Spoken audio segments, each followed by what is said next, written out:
Hello, I am Miss G from SNHU. I wanted to say hello to the class and discuss a little bit of something about our week 6 assignment. This week's assignment is a PowerPoint presentation, and I'm sure all of you have questions. A couple of things about this week. Make sure that you remember to get your discussion in before Thursday at midnight, your initial post, and 2 posts to your peers before Sunday night at midnight.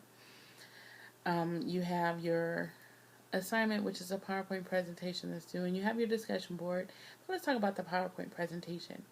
This is going to be brief. I don't want to keep you too long, but when you do a PowerPoint presentation, you want to make sure you don't overload it with information. If you notice in the assignment, it gives you the parameters. Take a look at the rubrics, because that is always going to be your guide as SNHU, is the rubrics. Not to mention, when I grade your assignments, I have a copy of the rubrics right there next to me. But what you want to do is, number one, you want to look at the organization that you chose in week 1. You want to take a position in that organization.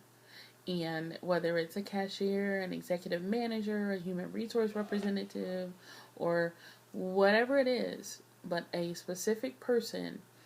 And then you want to do a research, salary info research. And you want to do that. It says 3 sources, but it gives you 3 sources in the module. I believe it's Salary Info, Monster, and Indeed. So you can take the information that you get from those 3 and you can get your graphs together or your charts together, because you want to make sure that your presentation has a graph or a chart within it.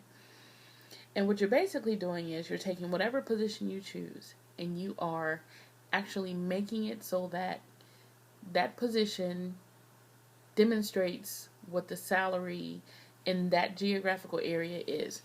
And what that means is that if you choose a cashier for Sears and Roebuck, you need to choose a cashier, and then where's it at? Is it Atlanta, Georgia, New Mexico? Where's it at? Because that does make a difference. A geographical location makes a difference.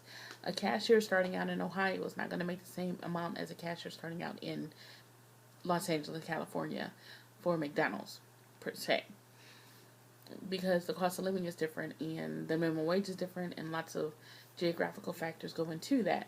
So, with that being said, choose a position within your organization, research the salary information from the 3 sources, and then utilize 2 resources to make sure that you are supporting the information that you are discussing about that particular position in salary info. Why is salary information so important? It's important because whether you're in human resources or anywhere else, you want to know how someone comes up with the amount of money that they say they're going to pay you to do a particular job. One way that people do that, you can order salary surveys. People do. People literally sit on the phone and find out and do research, not even necessarily on the phone, but they find out how much people make in certain positions across the country.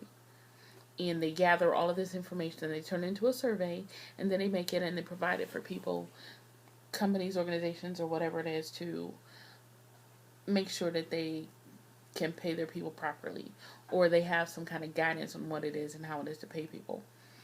And it's people use it all the time. Or people do their own research. Let's say you're looking for a job in Atlanta as a human resources director of a company of 500 to 700 people. You just need to do a little bit of research to find out what's the average wage, and salary surveys can help you. But all of you should be members of the Society for Human Resource Management, and they have a lot of salary survey info available there as well. But once you have all your information, then you want to put it into your PowerPoint presentation. Make sure you have a title page, and make sure you have a reference page, because you're getting your information from somewhere. So you want to make sure you give that information. When I did this project before, I wasn't able to see at the bottom the notes. But at the very bottom of your PowerPoint presentation, it's information that you can add additional information. And that's generally, when you're presenting something, that's generally information that you want to put in specific details about the PowerPoint slide above it. But the actual audience can't see it. Only you can see it as a presenter. So that's an opportunity, and you can put some information in there. And your text, or not, you don't have a text here, but your instructions want you to utilize that area. So if you just put something in that on one of the slides, that would be great. That's kind of what the assignment is. I will post some pointers about PowerPoint presentations. The biggest thing is not to overload the slides with a whole lot of information. If you are actually giving the presentation, you would want to make sure that you are not reading the information word for word. You want to be familiar with what it is that you're bringing to your audience. But a lot of presenters, not a lot, but a presenter has to familiarize themselves with what they're presenting to their audience. It takes practice to be good at delivering a PowerPoint presentation.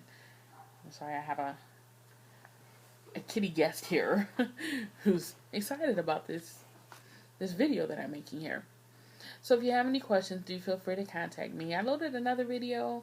It was kind of long. I don't know if it loaded correctly, but this one I just made it short, just about the PowerPoint presentation, salary info, why it's important, because you want to know how people come up with the amounts to pay you. I'll make another video about the other things. I just kind of break it up so you can view it as needed or necessary. Feel free to contact me, and good luck, and I'll review your information. Thank you.